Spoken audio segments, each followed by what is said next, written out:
Donc on est arrivé en vacances, on est arrivé le lundi, le mercredi à la piscine, on arrive, on se baigne, puis mon épouse qui était fan de Fabrice Guy à l'époque, qui ratait même l'école pour regarder quand il skiait ou qu'il sautait au tremplin, arrive vers moi, elle me dit mais c'est pas possible, elle me dit c'est Fabrice Guy dans la piscine, je dis ah tu blagues, puis elle me dit non non non je te promets, et puis je me suis un peu approché en catimini. En agent, je voulais pas trop embêter, en plus il est en famille, il a peut-être pas envie non plus d'être reconnu. Puis ça a bien duré.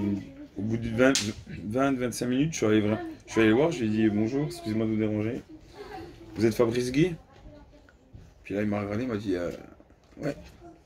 Il m'a dit mais vous êtes du 25, du département du Doubs, parce que vous êtes à 2 bungalows de chez moi. Donc il m'a déjà reconnu avec notre accent. J'ai dit oui, c'est nous. À 2 bungalows des... Ouais, c'est C'est incroyable. vraiment juste Ah à ouais. côté quoi. Donc ma femme était un peu perturbée. Puis directement moi, parce que je me dis c'est pas possible. Donc, ça fait 1 jour et demi qu'on est ici, on arrive, il y a un médaillé d'or au JO dans le même bassin que nous, à 2 bungalows de nous. Là, je dis, alors là c'est vraiment incroyable. Là. Donc top, on a causé avec Fabrice dans la piscine une bonne demi-heure. Et puis après, on a commencé à faire connaissance. Bon, bien sûr, sorti de l'eau, je me suis séché les mains. J'ai envoyé des messages aux copains, à la famille. Alors tout le monde, ah c'est pas possible, c'est incroyable. Et puis voilà, et puis nos enfants ont sympathisé avec les siens, on a sympathisé nous aussi. Et puis ça donne encore un peu plus de valeur à nos vacances, quoi. Et donc c'est une nouvelle amitié du coup? Et du coup il y a un Ah contact en qui va rester? Franche-Comté, nous, vous savez, on a la main sur le cœur. Donc oui, on va certainement se revoir. On va remonter dans notre famille un petit message, un petit appel, et puis on va faire pour se revoir. Pour nous, puis pour les enfants.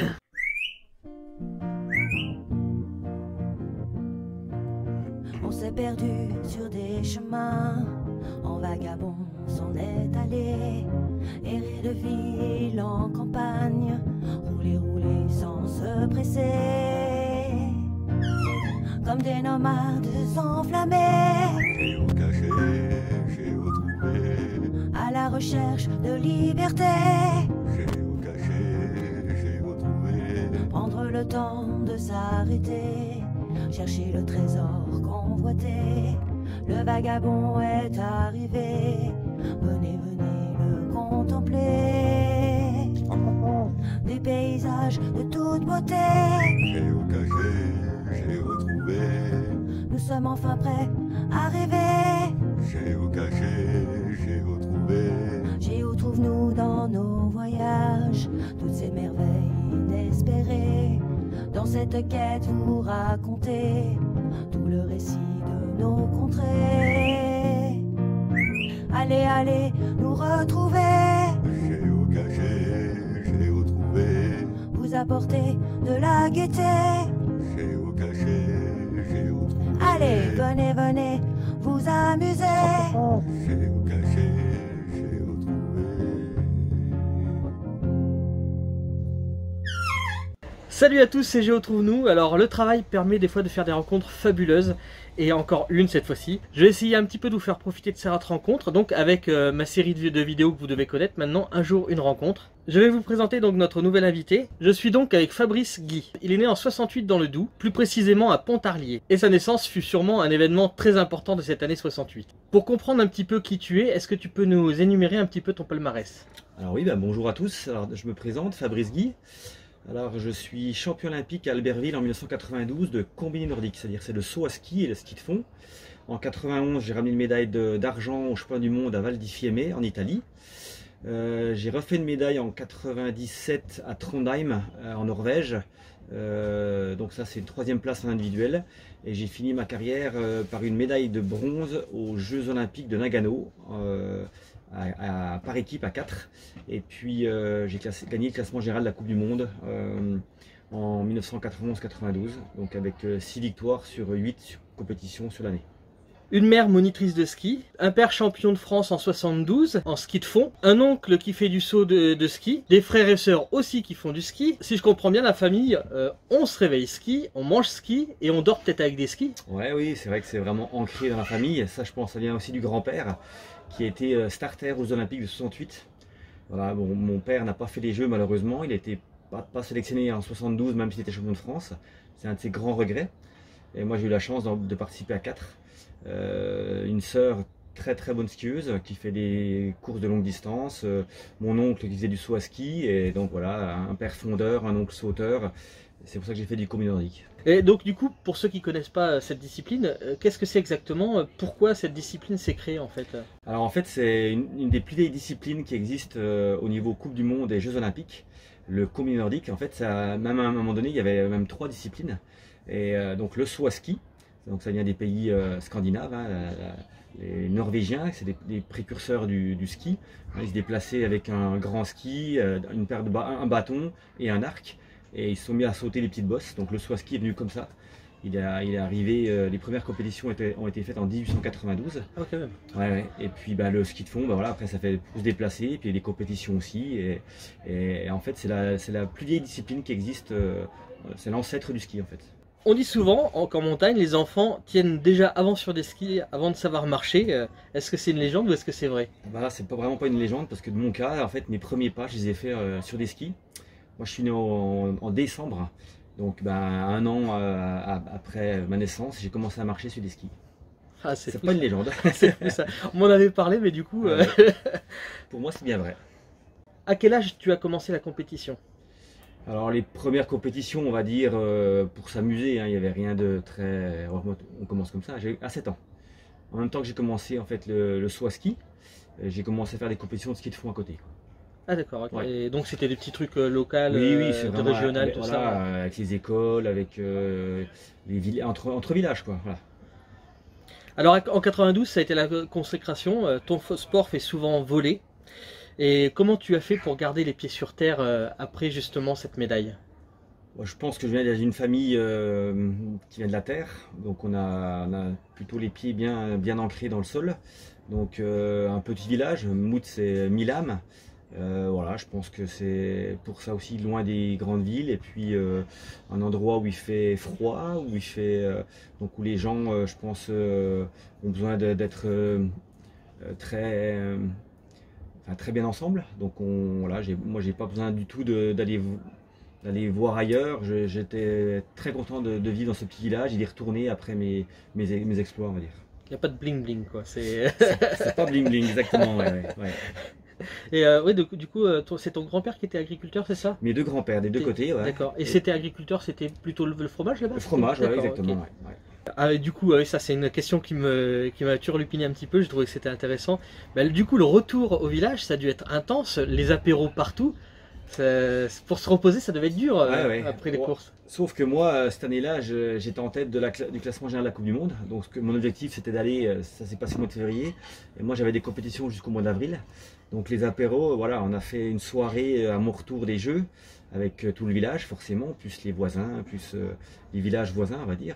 Mais voilà, ça a été juste ça, il n'y a pas eu d'apéro spécial.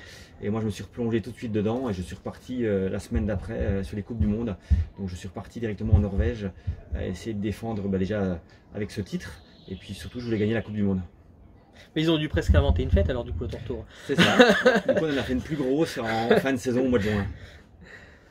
Alors, à ce qui paraît, donc c'est le village le plus froid de France. Oui. C'est vrai déjà? Oui, alors le Mout, c'est un petit village dans le Doubs.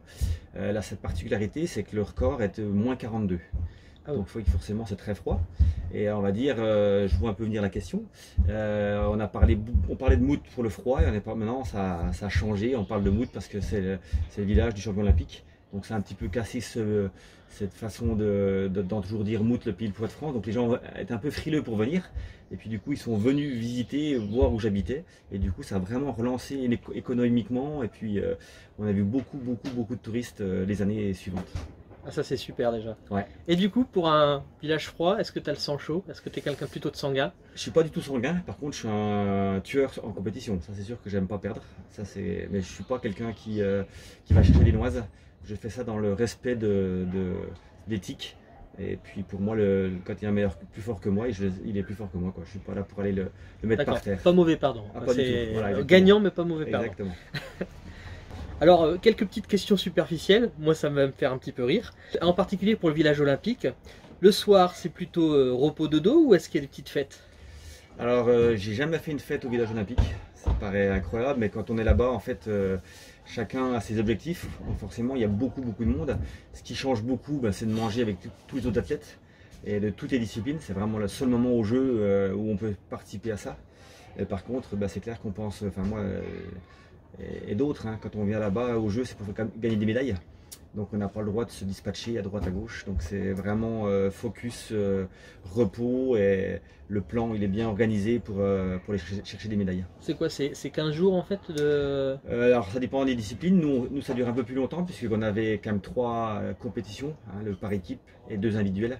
Donc qui sont assez espacés. Donc on restait sur site 3 bonnes semaines. Et du coup, entre chaque, parce que c'est pas non-stop tout le temps de la compétition, Ouais. Entre chaque, c'est que de l'intense du... Alors il y a des jours de repos forcément, il y a des jours de récup, et puis après on gère vraiment par rapport à l'émotion, et puis suivant ce qu'on a fait à la première compétition, s'il faut se remettre au travail, s'il faut au contraire se reposer. les massages, tout ça. peut-être Voilà, aussi. bien sûr, il y a tout ce qu'il y a autour avec les kinés, les ostéos, et puis prendre du bon temps, et surtout en fait quand on arrive au jeu on est hyper affûté, donc on fait pour que ça dure encore un petit peu, la période qui est très bonne, elle est juste au moment des jeux, quoi. Et alors attention là, question question kin, comme dirait certains animateurs. Est-ce qu'il arrive qu'il y ait des amourettes justement aux Jeux Olympiques, des gens qui se rencontrent et... Ah bien sûr que ça existe, sauf que moi j'ai une discipline où j'avais pas de filles. Donc forcément, là maintenant, depuis les derniers championnats du monde, il y aura des filles en combiné nordique, donc c'est une révolution, c'est normal. Le CIO veut la parité aussi homme-femme. Donc c'est un peu plus compliqué pour des filles de faire du saut et du ski de fond. C'est 2 sports très antagonistes. Le saut à ski, c'est quelque chose un sport qu'il faut être très rapide. On va comparer ça à 100 mètres. Et le ski de fond, c'est d'endurance, un marathon. Donc c'est très compliqué pour des filles de faire les deux. Elles y arrivent très bien. Donc peut-être que ça viendra maintenant dans les prochains Olympiques où il y aura des combinés garçons et filles qui vont se rencontrer. Ça se fait beaucoup dans le ski de fond et dans le biathlon, ça c'est sûr. Donc ça serait carrément mixte alors du coup. Voilà, c'est mixte maintenant. C'est pas comme le football où il y a équipe féminine ou Non. équipe masculine, là ça serait Ça mixte. serait du mixte, ouais. Il y aura Ça, des c'est intéressant. épreuves 2 garçons, 2 filles donc qui courront ensemble. Mais en 88, il me semble, donc tu as loupé l'entrée, tu as loupé la cérémonie d'ouverture. Ouais. Il me semble, donc c'était pourquoi Alors pourquoi? En fait, la particularité à Calgary, c'est que les tremplins étaient à Calgary et le ski de fond se passait à 150 km de là. Donc nous, on avait 2 endroits où on dormait. Alors on choisissait d'être 3 jours à un endroit, 3 jours à l'autre. Et puis quand on a voulu rentrer donc de Canmore, c'était donc où il y a le ski de fond, on est tombé en panne sur l'autoroute. Donc on dominait Calgary, parce qu'en fait c'est une grande plaine. Et on voyait le spectacle, et nous on était dans une voiture en Qu'est-ce qui panne. se passe dans ta tête là à ce moment-là? Surtout qu'il n'y avait personne, forcément, pas aucune voiture qui passait, puisque Ils sont c'était tous les jeux. là-bas. Donc bon, après c'était un peu, pour moi c'était nouveau, c'était mes premiers jeux. Bon, alors là on était un peu déçus, mais je me souviens pas d'avoir mis beaucoup de force par rapport à ça. Je dis c'est con, mais tant pis quoi. Le principal c'est d'être quand même. Donc tu es sur plutôt dans la résilience en fait, tu Ouais. vas pas t'énerver Ah vraiment non, s'il du y a tout. quelque chose qui marche pas. Du ou- tout, du tout, D'accord, du ça tout. c'est bien. C'était pas un problème. Je proclame l'ouverture des Jeux Olympiques d'Albertville, célébrant les 16e Jeux Olympiques d'hiver. Porte-drapeau de l'équipe de France, à ce moment ça évoque quoi pour toi du coup? Pour moi c'est là les jeux sont déjà réussis. Entre dans le théâtre des cérémonies le drapeau olympique. Même sans savoir ce qui allait se passer derrière, parce que rentrer dans le stade d'Albertville, on rentrait dernier, donc forcément toutes les autres nations sont passées devant nous. Et puis là, quand on entre sur le stade, une clameur incroyable. Et puis bien sûr, tout ce qui se passe autour, tout le tour, le spectacle de découflé qui était juste incroyable. Ouais, j'ai beaucoup entendu parler sur Ouais, internet, là c'était- j'ai regardé bon. pas mal cet après-midi. Voilà, alors pour moi, c'était déjà les jeux étaient déjà réussis rien que pour ça. Donc porte-drapeau avec derrière des grands champions comme Franck Picard, comme des gens comme ça qui avaient déjà des médailles aux Jeux Olympiques, être représenté en fait le nordique qui était vraiment nouveau. On parlait surtout de l'alpin à l'hiver. Et puis voilà, c'était un petit plus, c'était un clin d'œil qui a marché jusqu'au bout en fait. Ah, c'était génial, ça doit être génial ça. Ouais, Et c'était puis la ferveur grandiose. d'entendre Ouais. le public et Ça tout, montait, ouais, ça vraiment. doit faire vibrer tout quoi. Oui, c'est vraiment très émouvant. Ça, moi, je me rappelle comme c'était hier. C'était il y a 30 ans. Et en plus, là, moi j'ai regardé beaucoup de reportages cet après-midi parce que du coup ça s'est fait un peu très précipitamment, hein, ce petit reportage entre guillemets, cette petite interview. Et en fait c'était la première année, la première JO où il y avait un spectacle grandiose avec des costumes qui avaient été faits spécialement pour les JO. Donc c'était Mitterrand qui inaugurait ces JO là à Albertville. Et donc c'était vraiment le spectacle, quoi. La première fois qu'on faisait un spectacle du JO, quoi. Tout le monde a regardé ça. En fait c'était des gens qui se promenaient dans des boules. Qui avaient à l'intérieur, elles bougeaient leurs bras, ça brossait de partout. Les gens avec des élastiques qui rebondissaient de partout. Enfin, c'était un spectacle, vraiment. J'ai même regardé le reportage cet après-midi de la petite fille qui a chanté l'hymne français et donc qui a 35 ans, je crois, aujourd'hui. Et même elle on s'est rencontrés il n'y a pas longtemps. Ah ouais, il n'y a pas longtemps. On s'est vu à Albertville il n'y a pas très longtemps. Et elle dit que dès qu'elle en parle, c'est comme si c'était hier, elle s'en souvient, c'est grandiose, quoi.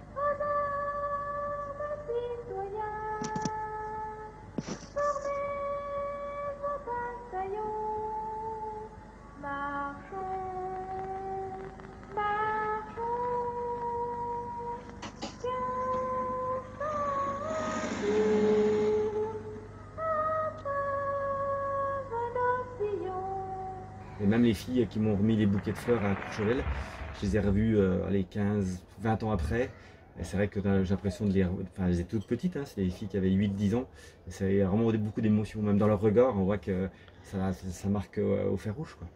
Alors je vous mettrai en description justement la vidéo, en fait, quelques vidéos que j'ai trouvées qui sont vraiment intéressantes. 92, les Jeux Albertville, tu les attendais vraiment ces jeux-là? J'avais 13 ans. Et puis je m'intéressais déjà beaucoup au sport. On a tous des sportifs dans la famille. Donc, en plus, c'était les Jeux Olympiques en France. On attendait beaucoup de nos champions. Et puis on savait qu'on avait des champions dans notre région. Donc Fabrice Guy, Sylvain Guillaume, voilà, c'était... On les connaissait déjà avant les Jeux Olympiques. Ça gagnait déjà des courses, ils étaient bien connus. Je me rappellerai toujours sa médaille olympique. J'étais sur le canapé chez mes parents, on a exulté avec mon père. En plus, on fait doubler avec son collègue Sylvain, qui est aussi franc-comtois, qui habite pas très loin aussi de la famille de mon épouse, parce que mon épouse est du Haut-Doubs, de Pontarlier. Tes souvenirs à ce moment-là? On était, quand il n'y avait pas école, C'était le rendez-vous de la famille, en fait? Voilà, on regardait tous devant la télé les Jeux Olympiques, quoi. On suivait ça avec attention, quoi. Et donc, quand tu le vois gagner, qu'est-ce que tu ressens à ce moment-là? J'étais petit, je me rappelle plus de mon père. Donc mon père, donc en 92, on est en 2020, ça fait 28 ans. C'est ça? Ça file, hein. Donc mon père a 60, donc il en avait 32. Il a sauté sous le canapé. C'est incroyable, on a 2 médaillés franc-comtois aux Jeux Olympiques, médaille d'or, médaille d'argent. C'est un truc de fou, puis bon, bien sûr, voir mon papa content, puis même nous, on était contents, voilà quoi. Puis nous, le ski chez nous, c'est le ski de fond, le biathlon, c'est ancré, c'est nos fiertés de la région. Parce que toi, après la saucisse de Morteau, de Montbéliard, la cocoyote, le Mont d'Or. T'es originaire de là-bas, toi, donc? Je suis originaire du Doubs, oui. Du Doubs. Que ce soit au niveau des Jeux Olympiques, c'est vrai qu'on les attend toujours, les Jeux Olympiques d'hiver, parce qu'on sait que nous, dans notre région, on a pas mal de sportifs de haut niveau, que ce soit sur le ski de fond, combiné nordique. Jason Lamy-Chapuis qui a pris aussi le relais de Fabrice Guy. On a au biathlon, on a beaucoup de bons biathlètes de notre région. Le biathlon, c'est ceux qui tirent aussi. Donc c'est ceux qui...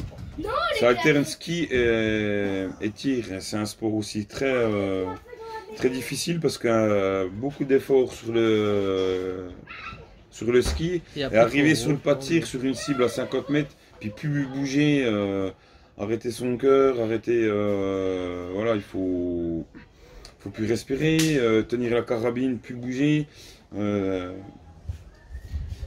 C'est des sports méconnus, mais qui méritent d'être mieux médiatisés.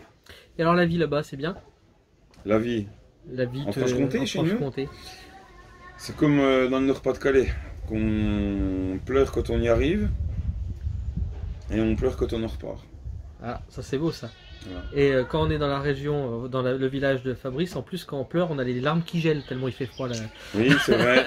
Août, oui, je crois que le record de température de France, on est moins 40. Si mes souvenirs sont bons par là, moins 40 degrés. Parce qu'il y a le musée là-bas des Jeux Olympiques qui a été créé à Albertville. J'ai bien envie d'aller le voir quand même. Tu vois, ça pourrait faire un parallèle à cette vidéo en rapprochant de cette vidéo-là.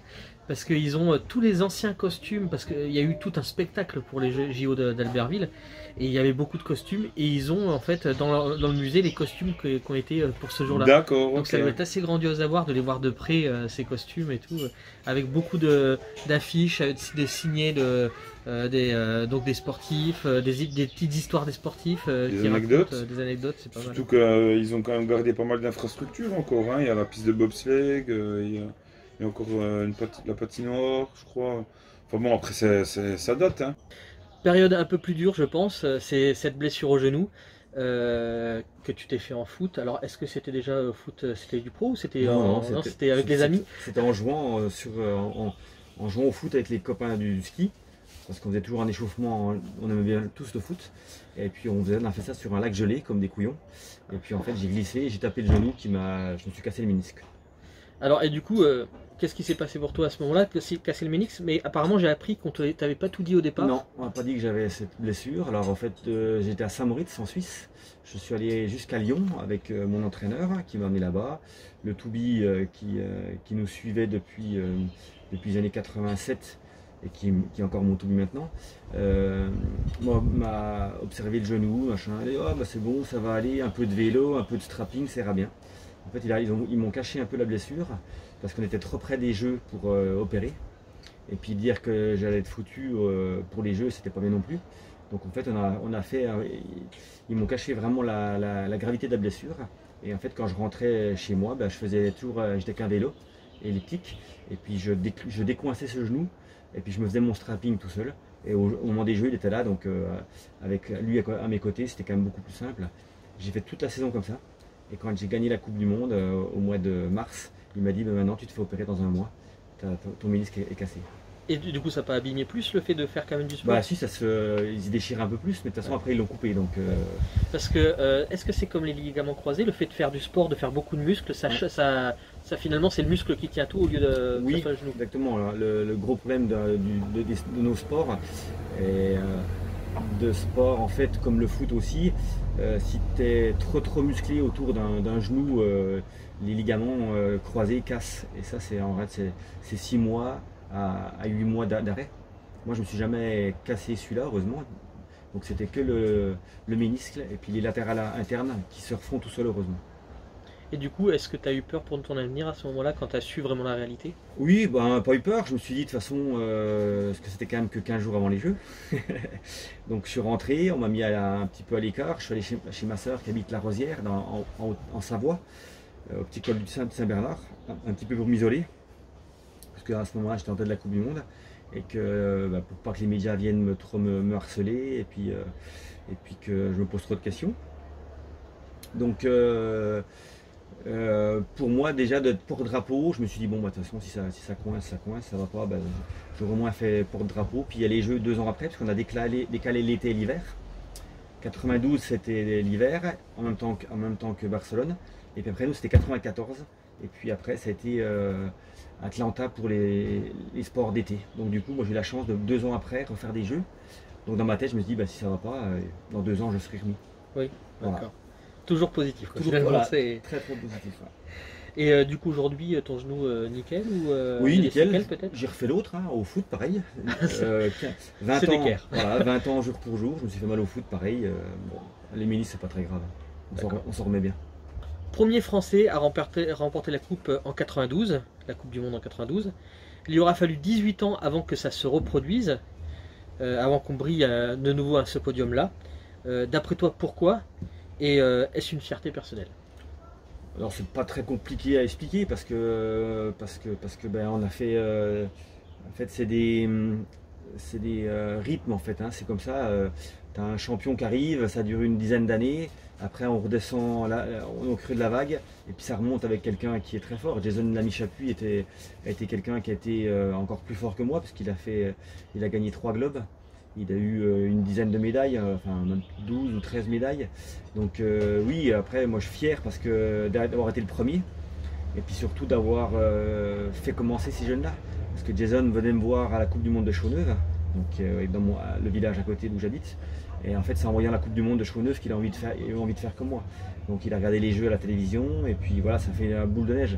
Et puis après, Jason, ça fait pareil, il y a eu une chute derrière, et puis maintenant les jeunes, ils ont envie de faire comme lui. Donc c'est logique hein, que ça fasse une vague, et puis après ça redescend et ça remonte. C'est un peu comme en escalade, en fait, celui qui ouvre la voie, il est super important, mais ouais. C'est bien que les autres suivent aussi, voilà, sinon la voie sert à rien. Oui, quoi. Exactement. En 99, c'est la retraite sportive, du moins, hein. Enfin du moins en compétition. Oui. Est-ce que l'arrêt de la compétition a été dur? Du tout, parce que c'était un choix, donc ça c'est ce que je souhaite à tout le monde. Quand on arrête par blessure, à cause d'une blessure, quand on arrête parce qu'on se fait virer de l'équipe, quand on arrête parce qu'on n'a pas le niveau, ça c'est beaucoup plus dur à gérer. Moi j'ai fait 16 ans, 4 Jeux Olympiques, 7 championnats du monde, donc j'étais usé en fait, j'avais assez roulé ma bille partout, donc je voulais arrêter en fait. Donc c'était l'heure, et puis j'ai aucun regret. J'ai entendu aussi autre chose aussi, est-ce que ça peut jouer ou pas? J'ai entendu qu'il y avait une nouvelle façon de sauter, ouais. Et que tu ne savais pas, enfin fallait que tu te réhabitues. Est-ce que ça y jouait aussi un peu sur l'arrêt de... Non, parce que là où c'était très très dur pour moi, c'est 93. On est passé du saut classique, les skis dessous le corps, en V. Alors en V, ce qu'il faut comprendre, on va dire, vous voyez comme ça, il y a le corps qui porte plus les skis. Et ça, en fait, moi je sautais, je mettais les skis de côté pour voir où j'allais. C'était très compliqué pour moi d'amener la jambe à droite. Et puis en fait, quand tu sautes depuis, quand tu es tout gamin, j'ai commencé à 7 ans. Et à 23 ans, on te demande de changer de façon de sauter. C'est un autre sport en fait. On croit que c'est la même chose, parce que ça s'appelle toujours le saut à ski, mais c'est complètement des autres appuis et une autre façon de sauter. Mais du coup, à 7 ans, c'est des sauts qui sont hauts, c'est pas les mêmes tremplins. Ouais, non, tout petit. À 7 ans, à 7 ans, on saute des petits tremplins de 2 mètres. Après 4 mètres, 10 mètres, 20 mètres, c'est très très long en fait. Et alors la pluie nous dit bonjour, mais c'est pas grave. On va continuer. Alors l'information importante aussi, c'est que tu as un métier, parce que dans la discipline sans travail, dans ce genre de discipline sans travail, c'est pas simple, je pense. Est-ce que tu peux nous en parler un petit peu? Alors j'ai eu la chance en fait, très jeune, d'être sous contrat douane. C'est-à-dire dès que j'ai fait mon armée, et puis après, comme j'ai eu des résultats assez importants et de bons résultats en Coupe d'Europe, j'ai été sous contrat douane. Et en fait, j'ai fait toute ma carrière sous contrat douane. Et ce qui est important aussi, parce qu'à l'époque, on n'avait pas le droit de faire les Jeux Olympiques si on était professionnel. Donc le fait d'avoir un métier avec la douane, j'ai eu le droit de faire mes 4 Jeux Olympiques. Alors, est-ce que tu es reconnu dans ton métier, du fait de ta notoriété? Et surtout, est-ce que ça apporte des situations un peu cocasses, un peu embarrassantes ou gênantes, ou marrantes même? Ouais, il y en a une très très facile à rencontrer en fait. Juste avant que je sois intégré, quand j'ai arrêté ma carrière, j'ai passé le concours, et donc je suis venu à l'école à La Rochelle, faire mes 4 mois d'école, et puis après j'ai été intégré où j'habite. Et le fait, juste avant que je sois intégré, j'étais parti en vacances. Et les douaniers m'ont contrôlé dans le train. Et en fait, là, il y avait un copain à moi qui était dans le train, qui était douanier. Et le chef ne me connaissait pas. Donc le chef m'a contrôlé comme si, en plus j'arrivais des Seychelles, donc avec la trace des lunettes. Voilà, la trace des lunettes, avec un chapeau de paille, enfin voilà. Et le chef fait le contrôle comme si de rien n'était, puis les autres derrière étaient morts de rire, quoi. Et puis quelques semaines après, j'ai intégré la douane. Voilà, entre autres, c'est ça. Et puis c'est vrai que souvent on me reconnaît, quoi. Pourtant c'est elle qui l'a reconnu. Tu veux pas venir, Soph?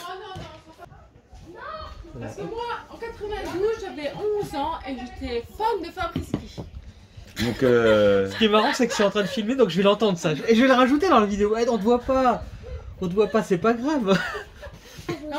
En plus, elle est avec le couteau, je vais rien dire. Non, mais à 11 ans, à 11 ans, c'est-à-dire que t'aimais déjà ce sport-là avant ou c'est... Non, je me souviens qu'à l'école, on avait suivi les Jeux Olympiques d'Albertville. Et puis, vu qu'il était de chez nous, ben voilà. Ah, c'est trop marrant ça. Et à l'époque, tu l'avais déjà rencontré ou pas du tout?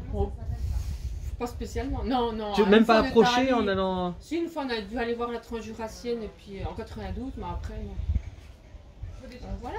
En fait, c'est-à-dire que quand j'attaque un contrôle, j'attends de voir comment les gens réagissent. Et puis au bout d'un moment, s'ils me disent bah oui, on te connaît, donc j'ai un peu du mal à être. Je suis pas vraiment un très bon douanier parce que il y a tellement de monde qui me reconnaissent que c'est difficile de faire des contrôles comme il faut, quoi. Et du coup, ça peut être marrant aussi. Est-ce qu'il y a eu aussi des fans un peu plus tactiles et des petites des nanas qui finalement passaient par la notoriété ou peut-être parce que justement très fans et puis très proches? Oui, bah de toute façon, je me méfie à chaque fois que je fais un contrôle. Donc après, si je suis avec des copains où je m'entends très bien, on peut en rigoler et puis on laisse aller. Après, voilà, j'ai quand même 40 collègues, donc tout le monde n'apprécie pas que ça se passe comme ça, mais voilà, on en rigole quand même souvent. Et t'as jamais eu des copains qui te connaissent depuis très longtemps qui t'ont jamais dit fais pas ta star ou non, ça... Si, sous forme un peu de... Oui, si, quand même, un peu en dérision, et puis ça fait rire un peu tout le monde, quoi.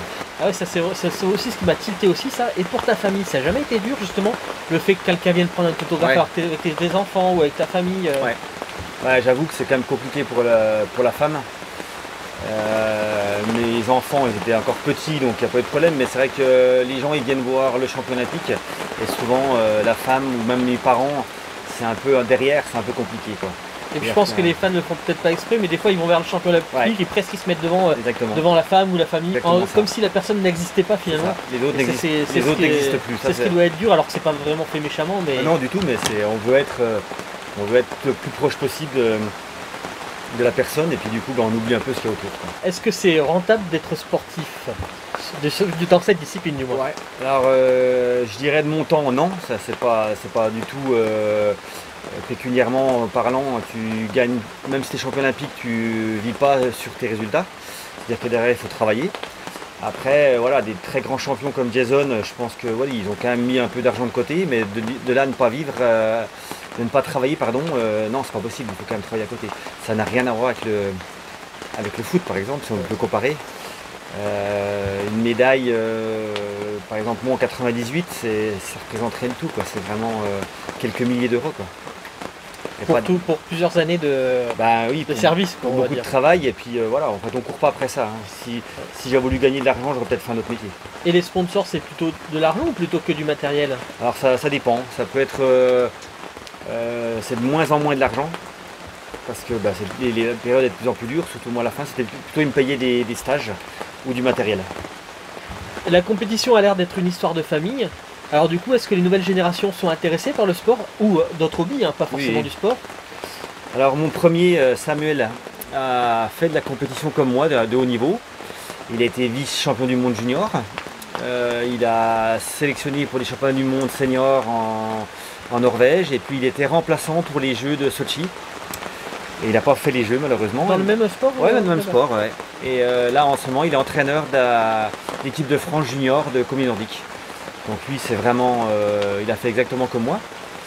Après, derrière, Elliot a fait un peu de ski, un peu de foot, un peu de hand. Et maintenant, c'est rugby à fond.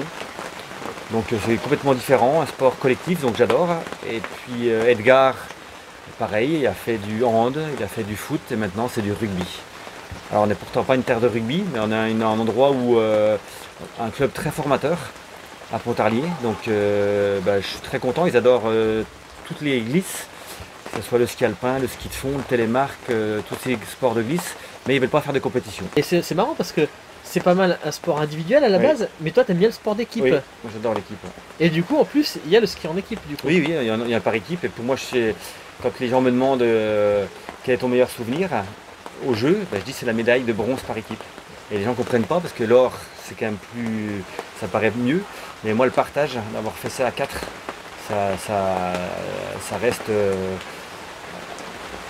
ça reste pour moi la plus belle, parce qu'on est les 4 à avoir la même sur le podium, ça c'est juste incroyable, quoi. Bah après c'était pas forcément une équipe, mais quand tu as gagné la médaille d'or, ton collègue français a gagné la médaille d'argent aussi, c'était presque comme si c'était une équipe aussi. Exactement, on avait si vous n'étiez pas dans la même équipe, non, vous n'étiez pas dans le même club, c'est ça? On était dans un club juste à côté, mais on était en équipe de France ensemble. Voilà, donc voilà, on jouait au tennis ensemble et au foot dans le même club, donc on était vraiment très proches.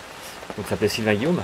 Et non, c'est là déjà nous on avait déjà deux sur 3 places possibles sur un podium, donc c'était quand même pas mal déjà. Tu as été aussi consultant pour France Télévisions, Oui. 2014-2018, peut-être même plus, je sais pas.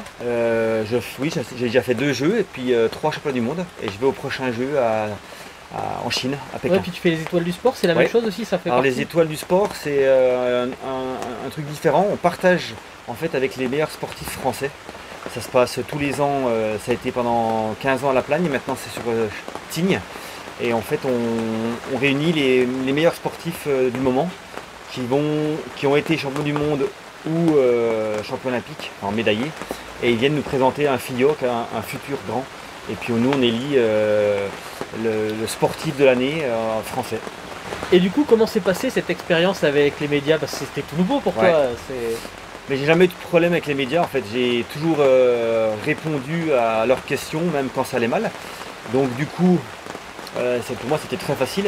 Et puis d'être de l'autre côté en plus, je pense que c'est un petit plus aussi pour les médias parce que moi je suis resté toujours très proche des équipes, des garçons qui font la compétition. C'est-à-dire que je skie encore avec eux. Donc forcément on a beaucoup plus de grain à moudre quand on doit parler de la discipline et ce qui va se passer, puisqu'on sait la forme qu'ils ont, on sait dans l'état d'esprit où ils sont, donc c'est beaucoup plus facile à commenter et je pense que c'est plus sympa aussi pour les gens qui écoutent parce que on reste des consultants proches des sportifs. Ah, puis c'est une histoire de passion tout ça en plus. Ouais. Dès qu'on parle avec passion, de toute façon, Ah oui, on a envie de boire les paroles. Quoi, ouais, c'est clair. Mais du coup, t'as peut-être connu des grands noms de la télé, etc. Est-ce que tu as toujours des contacts avec des personnes des médias?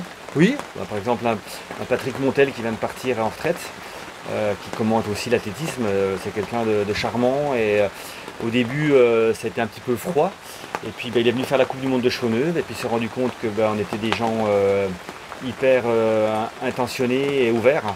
Et après on est parti faire les championnats du monde en Suède ensemble et puis après des jeux et d'autres championnats du monde.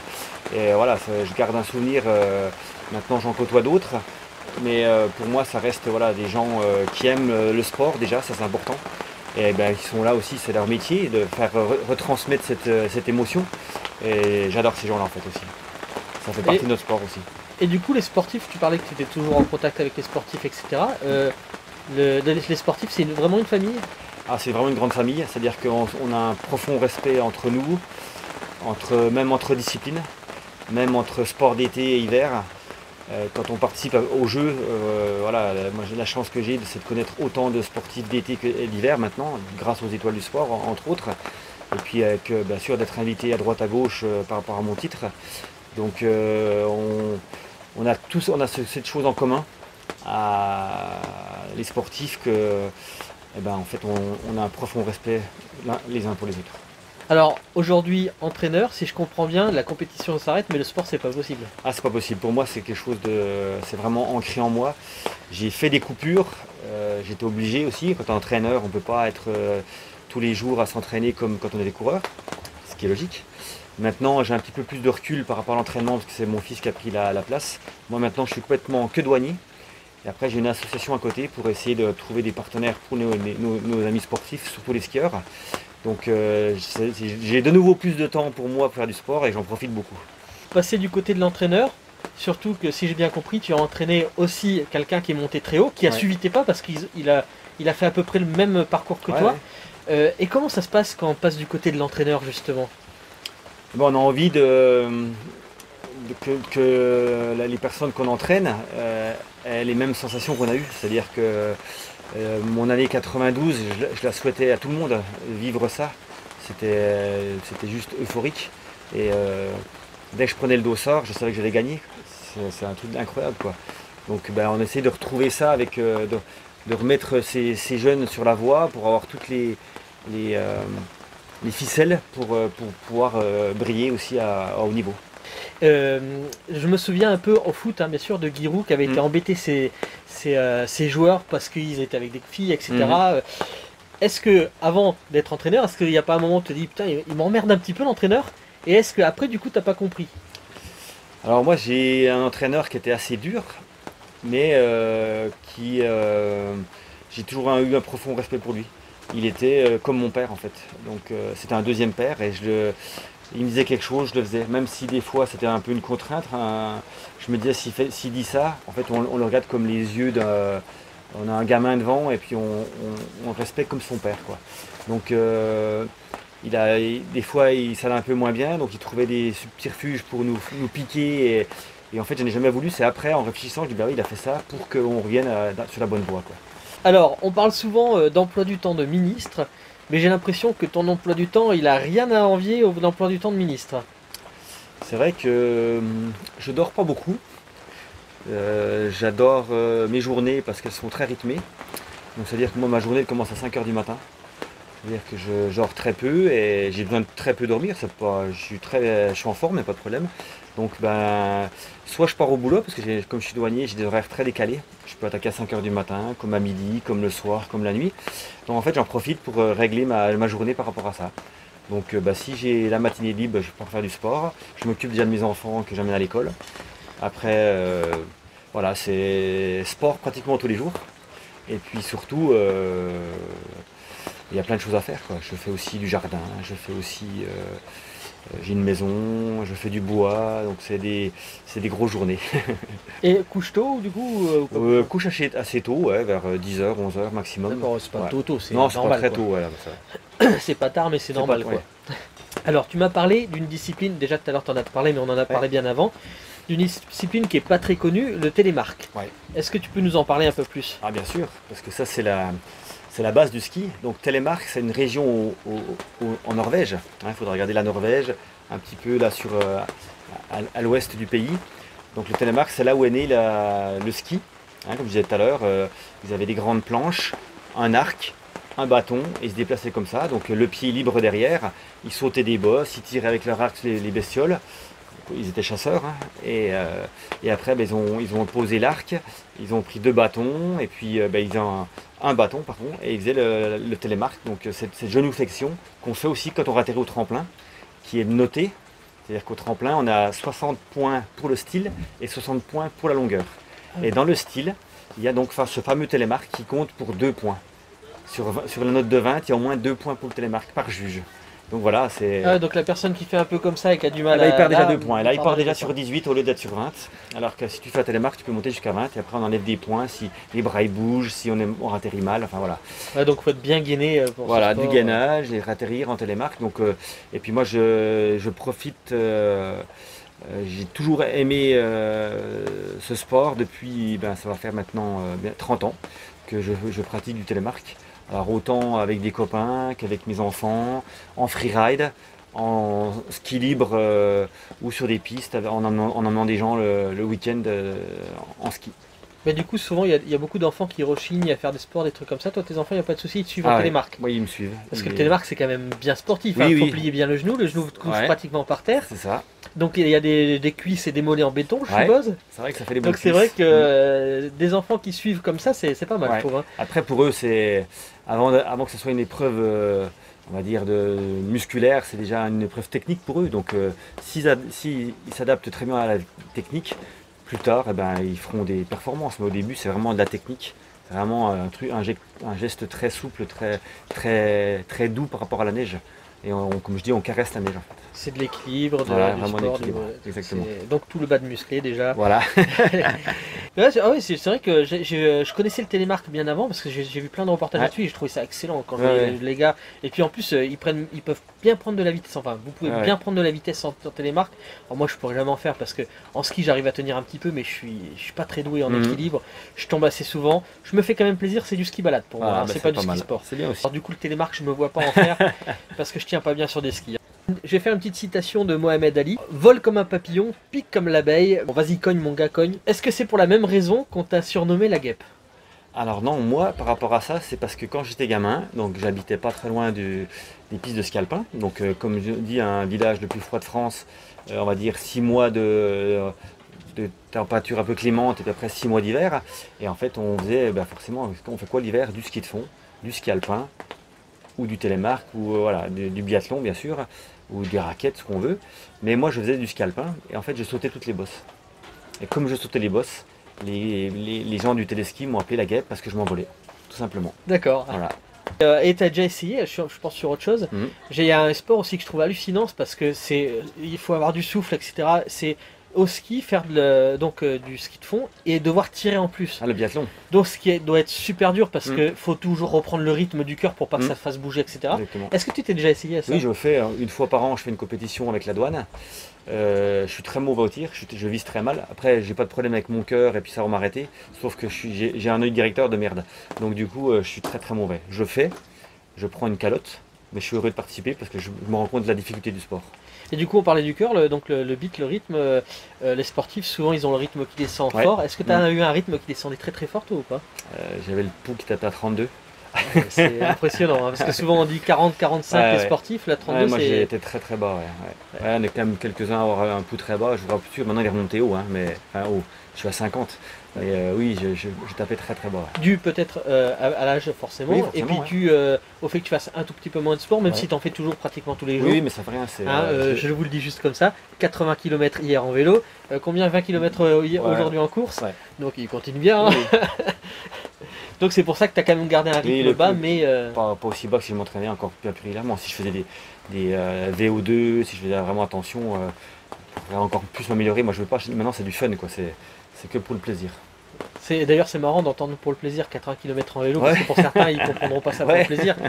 Mais en fait, faut savoir que la plupart des sportifs qui font de la compétition, c'est pour ça que j'ai demandé si la fin de la compétition s'était bien passée, il y a beaucoup de sportifs qui font des dépressions en fin de compétition, parce que le sport c'est de l'adrénaline dans le corps. Quand on arrête ça. La fin de l'adrénaline, c'est la fin d'une drogue. Hein. C'est encore le sport, c'est encore la dernière drogue légale. La drogue naturelle, c'est vrai. Drogue naturelle légale, on peut pas l'empêcher, celle-là, de toute façon. Alors, si tu pouvais parler au jeune Fabrice Guy de 10 ans, qu'est-ce que tu lui dis? J'avais à 10 ans, je me rappelle que je voulais toujours faire du sport.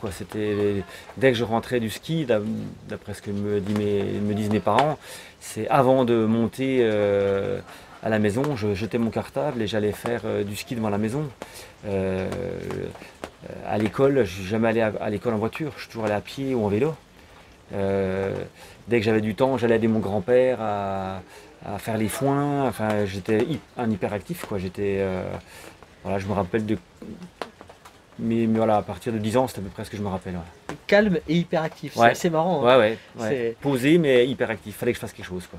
Et alors je rebondis sur, j'ai pas mis ça non plus, sur une petite interview que j'ai vue où il y avait, est-ce que je sais plus si c'était tes parents, qui disaient que quand tu étais puni parce qu'à l'école par exemple tu avais des mauvaises notes ou quoi que ce soit, tu t'enfuyais pour faire quand même des sauts. Oui, exactement. Ça c'est vrai, j'ai jamais osé trop le dire à mes enfants parce que maintenant je leur dis, il faut déjà travailler à l'école. C'était une autre époque. Voilà, il faut travailler à l'école pour déjà faire un métier. Mais moi, je pensais qu'au sport, je pensais qu'à ça. Donc dès que j'avais un moment, je me taillais pour aller faire du sport. Donc j'ai eu des soucis à l'école. J'ai eu des jours et des jours de colle, mais je m'arrangeais toujours pour aller faire du sport, quoi. Après, je pense que les jeunes qui nous écoutent, en fait, il faut quand même faire des études quoi qu'il arrive, même si on fait du sport ou quoi que ce soit, parce qu'il faut un plan B. Parce que comme on a vu, il y a tellement de sportifs qui se sont fait mal et qui n'ont pas pu reprendre, parce que toi, tu as eu la chance de pouvoir reprendre, mais il y a beaucoup de sportifs qui n'ont jamais pu reprendre. Si tu n'as pas de plan B, comme dit Grand Corps Malade, heureusement qu'il a eu son plan B, mais sans études, et que tu n'as pas de plan B, c'est un peu dur, quoi. Donc il faut quand même essayer de faire le plus possible en études. Tout le monde n'est pas fait pour ça, c'est vrai, mais il faut essayer, quoi. De toute façon, maintenant, c'est une obligation. Moi, j'ai travaillé au Pôle France. On est aussi dur, en fait, que dans le sport au niveau des études.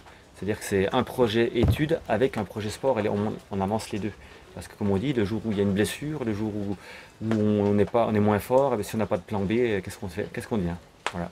Alors, en plus, j'ai lu qu'à un moment donné, tu étais plutôt parti pour reprendre l'affaire familiale, la ferme? Oui, j'aurais aimé moi être paysan parce que j'adorais ce que mon grand-père faisait. Après c'était une toute petite ferme et puis il est décédé trop tôt en fait. Donc j'avais pas l'âge de reprendre la ferme. On a continué avec mon père pendant 2 ans parce que le temps que ça se règle, quand c'est vrai que c'était un décès très, très brutal. Et puis après j'ai dit non, il faut que c'est pas avec ça que je ne pourrais pas faire me lever le matin à 5 h du matin, m'occuper des bêtes, m'entraîner et puis faire des stages, quoi, c'est pas possible. Donc j'ai continué malgré tout l'école. Et dès que j'ai été en équipe, après j'ai fait des boulots, des petits contrats à l'ONF. où après j'ai travaillé dans la pâtisserie parce que je bossais de 4 h à midi et je pouvais m'entraîner l'après-midi. Je pense que pour être skieur, il faut quand même être proche de la nature. Beaucoup, on est beaucoup. Un minimum. On est tous très proches de la nature, c'est vrai, en général. Beaucoup de choses qui sont faites de bénévolat, de choses comme ça, justement, pour la protection de la nature chez les skieurs. Ah ben nous on fait tous attention à ça, c'est-à-dire que on essaie d'être hyper respectueux de par où on passe en ski, de ne pas déranger les animaux quand c'est la période de reproduction, de faire attention de ne pas acheter des papiers, des bouteilles, et puis en fin de saison on ramasse ce qui est jeté sous les téléskis, ce qui est... Je pense que le pire c'est les mégots là, ce qui est pas on en ramasse mais... C'est dégueulasse parce qu'en plus ça pollue, les gens ne se rendent pas compte, mais ça pollue 300 litres d'eau à chaque fois. Et donc du coup en 78, donc tu avais 10 ans, ouais. Et ton quotidien c'était donc plutôt la ferme donc, Oui c'est ça, j'allais chez mon grand-père, donc l'école bien sûr. Par contre je me souviens des 2 mois d'été, alors moi hors de question d'aller en colonie de vacances ou aller partir à droite à gauche, moi ce que je voulais c'était être à la ferme. Et puis j'allais entre autres le matin nettoyer l'écurie, après traire les vaches, après il fallait aller par exemple les topiner ou faire les foins, ou voilà, il y a toujours quelque chose à faire. Il avait combien de vaches? Il n'avait pas beaucoup de vaches, mais on gardait des vaches, on gardait une quarantaine de genisses, des Suisses, parce qu'on est à la frontière suisse. Il avait juste 3 vaches qu'on trayait et en fait on élevait des veaux pour la viande. Donc là c'était le petit côté sympa, et puis les vaches suisses c'était... En fait, on garde leurs vaches, elles viennent s'engraisser chez nous et puis elles repartent en Suisse après. Et du coup, vous faisiez du fromage ou pas du coup? Un petit peu de fromage, on amenait le lait à la fromagerie, on faisait pas notre propre fromage. Mon papa faisait son fromage, le Morbier, lui quand il était jeune avec son frère jumeau, mais moi je faisais pas personnellement le fromage. Un peu plus tard, après 10 ans, donc tu as fait du ski de fond au collège aussi, parce que là-bas, le ski de fond c'est un peu obligatoire au collège. Ouais. Est-ce que tu es déjà retourné dans ce collège pour voir les étudiants de là-bas, pour leur parler Régulièrement en fait, régulièrement je fais le tour en fait un peu dans les collèges, les sports-études, les lycées où il y a des sections sportives, parce que comme on parle de ça, la section sportive s'est ouverte avec moi à Mout. Quand je suis arrivé en 6e, donc ils ont créé une section ski, donc j'étais un des premiers à participer. Quand je suis allé après à Pontarlier faire un BEP, un lycée professionnel, ils ont ouvert aussi une section quand je suis arrivé. Et puis après j'en ai profité avec mes résultats pour appuyer un petit peu, et puis pour montrer aux enfants qui sont en lycée ou en collège que de pouvoir faire ça, son sport et en même temps les études, c'est super quoi. Puis les enfants sont très attentifs, enfin c'est plus des enfants tu me diras, mais les jeunes sont très attentifs à ce que toi tu as fait, savoir ce que ça peut apporter aussi, ce qu'on peut leur apporter en dehors de l'école. Et du coup les plus attentifs ou ceux qui sont les plus intéressés, c'est plutôt collège ou lycée? Je dirais que collège ça embrasse plus de monde, il y en a pas mal qui viennent et puis ils se testent un peu. Et lycée, ils ont déjà choisi, donc ceux qu'on a au lycée, on sait que déjà ils ont déjà une petite idée derrière la tête, ils voient déjà le haut niveau, ils ont déjà des étoiles plein les yeux quand ils regardent la télévision. Et plus jeune qu'au collège aussi Oui, oui, les gamins bien sûr, les gamins en primaire, en primaire on va aussi régulièrement, bien sûr. Qu'est-ce que tu as envie de dire aux jeunes sportifs, aux jeunes qui veulent aller dans le sport? Alors, il y a plein de choses à dire. Des conseils même. Ouais, la première, c'est déjà de se faire plaisir. C'est être motivé pour faire un sport, c'est une chose. Il faut aussi se dire que il y a un champion olympique tous les 4 ans. Donc voilà, c'est aussi pour freiner un peu les gens. Après, la passion du sport fait voir d'autres choses et puis sort du quotidien en fait de tous ces gens qui font un cursus normal. Et puis le sport vous apporte beaucoup, je dirais au niveau ami. Et puis on apprend tellement de choses de la vie par d'autres filons en fait qui je pense qui sont les meilleurs pour la vie. Et on laisse jamais quelqu'un au bord de la route en fait. C'est l'avantage du sport, c'est que même si un jour ça va pas, parce que tout le monde ne réussit pas, il y a toujours moyen de se raccrocher avec les copains qu'on avait pendant le sport, quoi. J'ai l'impression même que le sport, plus que l'école, fait moins cet esprit de compétition les uns contre les autres. L'école plus, alors que ça devrait plutôt être l'inverse, le sport, vu que c'est de la compétition le sport. Sauf que peut-être que dès qu'on part dans la compétition, on sait que il y a des passages où il y a des copains qui sont plus forts, et il y a des moments on a peut-être une vision un peu plus large peut-être que d'être à l'école entre nous et se tirer un peu la bourre. C'est ce que j'ai trouvé, je trouvais ça super intéressant. Ouais. Et du coup, n'importe quel sport que vous fassiez, même si par exemple vous faites du ski et que vous ne voulez pas faire du ski en compétition ou quoi que ce soit, un sport peut amener un autre sport qui va peut-être celui-là vous intéresser. Exactement, ouais. Et il faut ne pas avoir peur de changer. Bon, pas faire 6 sports par an, parce qu'au bout d'un moment, c'est pas rentable pour les parents. Ouais, Hein. c'est sûr. Mais même si c'est un sport tous les ans, parce qu'il y a une cotisation à payer tous les ans, eh ben, faut s'essayer dans la vie, et puis c'est très bien, je trouve. Ouais, puis de toute façon, c'est d'actualité. Mon grand, moi, il a choisi le ski tout de suite, il a 30 ans. Mes autres enfants qui sont plus jeunes, on voit très bien qu'avec l'évolution du moment, ils ont déjà fait 4 sports. Par contre, c'est vrai que, comme tu disais tout à l'heure, quand on prend une licence, moi, c'est 1 an. Ouais, C'est pas au bout de 6 mois on arrête, on va au bout de la licence, on change, c'est pas grave. Ils sont passés du foot au rugby, du rugby au handball, enfin pour moi il n'y a aucun problème. On peut déjà goûter à tous les sports et chaque personne est capable d'avoir trouvé un petit feeling dans un sport. Alors, j'ai lu quelque part que tu avais des objets fétiches. Alors, lesquels est-ce? Et est-ce important de se raccrocher à ça quand on est en compétition? Ouais, en fait, c'est bizarre parce que je me sentais jamais comme on dit toujours les sportifs, ils ont des petits Des des gris-gris. gris-gris, des trucs comme ça. En fait, je me suis rendu compte après ma carrière, oui, que j'avais quand même mes gants de ski de fond. C'était vraiment une paire de gants très spéciale qui remontait assez loin, haut pour pas avoir froid au poignet. J'avais une paire de chaussettes que j'ai mis pendant des années. Alors pourquoi, j'en sais rien. C'est très con en fait. Et puis pareil, j'avais un slip que je gardais que pour les compètes. Et je m'étais jamais rendu compte en fait que c'était toujours le même. Et puis, un polo qui s'ouvrait à peine et donc s'il faisait froid, je pouvais le fermer. Et pareil, je les ai gardés. En fait, j'ai ces 3 trucs-là, les gants, les chaussettes, le polo et le slip, que j'ai gardé parce que je me rendais compte qu'en fait, que les 5 dernières années, j'ai toujours eu le même. C'est marrant parce que ça peut être du gris-gris, mais ça peut être aussi du fait que tu avais tellement été bien le jour Ouais. où tu as fait le premier et tu avais tellement été confortable avec Ouais, ça que tu avais exactement. envie d'être confortable la fois Ouais, d'après tout à fait, finalement. Le exactement. fait de pas avoir froid, tu C'est ça. expliques bien le fait de pas avoir froid. Oui. Donc ça peut être un peu des deux, c'est Ça, assez voilà, marrant. c'est un peu un mélange des deux. Je m'étais jamais dit, ben voilà, en fait, il faut que je mette ça absolument. Mais je me suis rendu compte que petit à petit, de compète en compète, c'était toujours le même. Mais tu fais pas comme certains sportifs qui prennent et puis qui embrassent. Bon, après, avec les chaussettes, ça aurait été embêtant. C'est un peu plus délicat. Ça me fait penser à Rasta Rocket Oui. où il embrasse son œuf. Ouais. Alors, est-ce qu'il y a une vitrine quelque part de tous tes trophées? Alors, c'est presque une vitrine, c'est un endroit très spécifique. Alors, c'est dans ma cave. Je me suis fait construire une cave quand j'ai fait ma maison. J'ai fait déjà la cave, je savais très bien ce que j'allais faire. Donc, dans ma cave, j'ai bien sûr le vin qui m'intéresse, des tonneaux, tous les petits, toutes les coupes de champion de France, les gros trophées en Coupe du Monde, et puis mes 4 médailles. Donc, en fait, c'est un endroit qui est fermé. Mes enfants n'y ont même pas accès, ils m'ont jamais demandé où sont mes médailles. Ils les voient de temps en temps parce que je vais les montrer justement à des gamins, des collégiens, des écoliers, mais ils n'ont jamais vu où c'était rangé en fait à la cave. Donc tu es marié? Oui.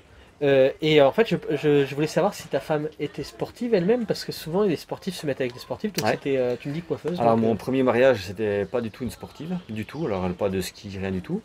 Le deuxième mariage, oui, elle faisait du VTT, donc le début du vélo tout-terrain. Mais elle ne connaissait pas ma discipline. D'accord. Donc c'est un hasard. Elle ne te connaissait pas non plus du coup, Bah non, ou elle t'avait non. même pas vu en JO? Non. Rien, Les JO, ce qu'elle rappelait, c'était Edgar Gros-Piron, pas Fabrice Guy, malheureusement. Mais heureusement par la suite, Voilà, c'était exactement. Fabrice Guy qui comptait plus. Exactement. Ouais, parce que c'est vrai qu'il y a beaucoup de sportifs qui restent Ouais, ça reste quand même entre sportifs, parce que c'est peut-être la compréhension de certaines choses.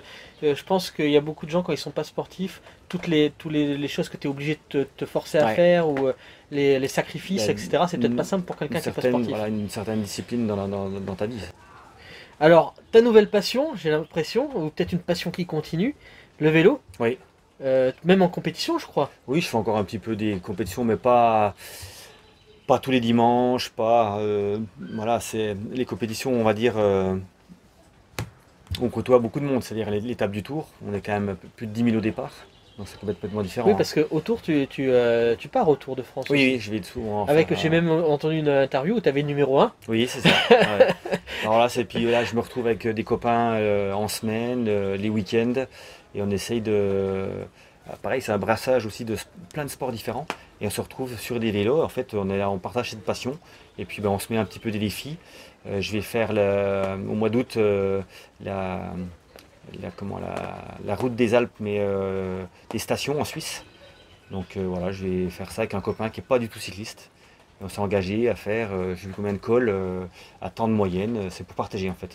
Et le Tour de France en entier, tu l'as fait? Non, je fais une étape par, une une étape. étape par an. Ouais. D'accord, donc en fait tu vas faire toutes les étapes, mais t'en fais qu'une par an? Voilà, c'est ça en fait je suis souvent le Tour, et puis après, le groupe ASO, là, qui est organisateur du Tour de France, ils organisent un jour, pendant le Tour de France, on fait une étape que les gars font dans les 3 semaines. Mais en même Route temps fermée, ouais, voilà. En même temps que La route est fermée. On l'a fait le jour du repos, le jour de repos, et on fait une étape du Ah oui, Tour. non, mais je veux dire, ce que je veux dire, c'est que est-ce que c'est en même temps? Ah non, Est-ce non, qu'il y a bah des non, coureurs en il même temps que non, il vous? pourra pas, Non, ouais. ah, il Non, pourra pas. il y a des pros qui le font avec nous parce qu'ils sont partenus depuis le Tour, mais le jour-là, en fait, c'est leur jour de repos pendant le Tour de France, et on fait une étape qu'eux ils font le lendemain ou le surlendemain. Et alors une étape, ça fait combien de kilomètres à peu près? Alors les plus courtes, c'est 160 jusqu'à 250.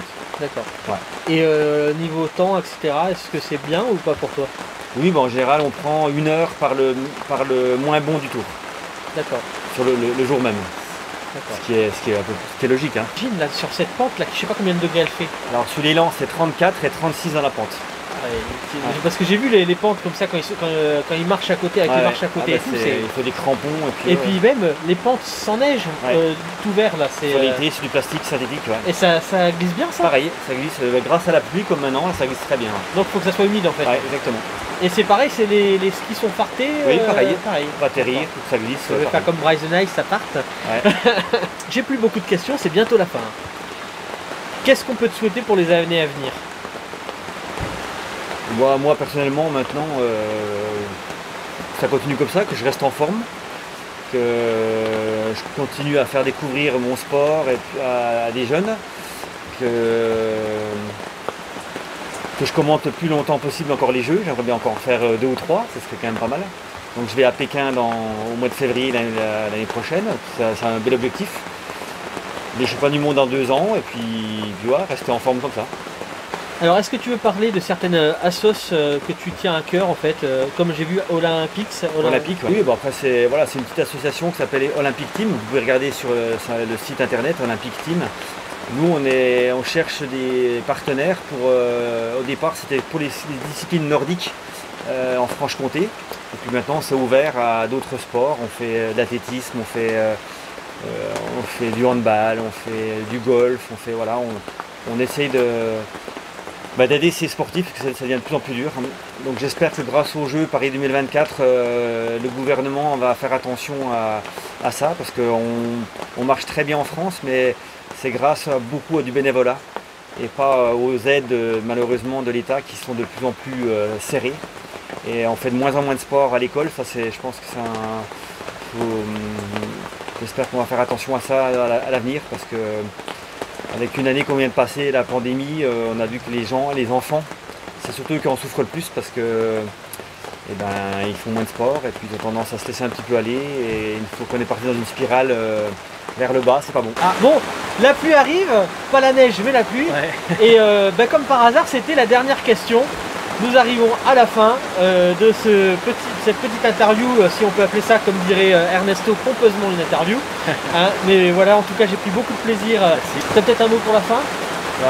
Merci à tous, et puis j'espère qu'elle va tourner en boucle, et puis que vous allez montrer ça à vos amis, et les amis aux autres amis, que sa petite chaîne prenne un peu plus d'ampleur.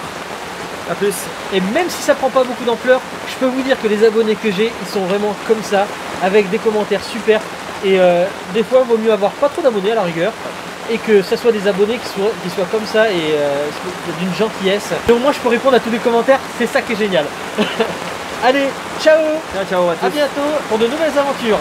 Et il t'a un petit peu expliqué tout ce qu'il faisait encore pour le sport et tout ça? Oh là là, il en fait même sur la plage, même au racket, il a envie de me battre. Les 80 km en vélo là? 120 km. 120 km là. 120 km, bon aujourd'hui petit décrassage, il a fait que 50. Hein. tu prends ce qui t'intéresse. Et en fait... c'est bien, c'est naturel. Ouais, je trouve que c'est ça qui est naturel. Bon.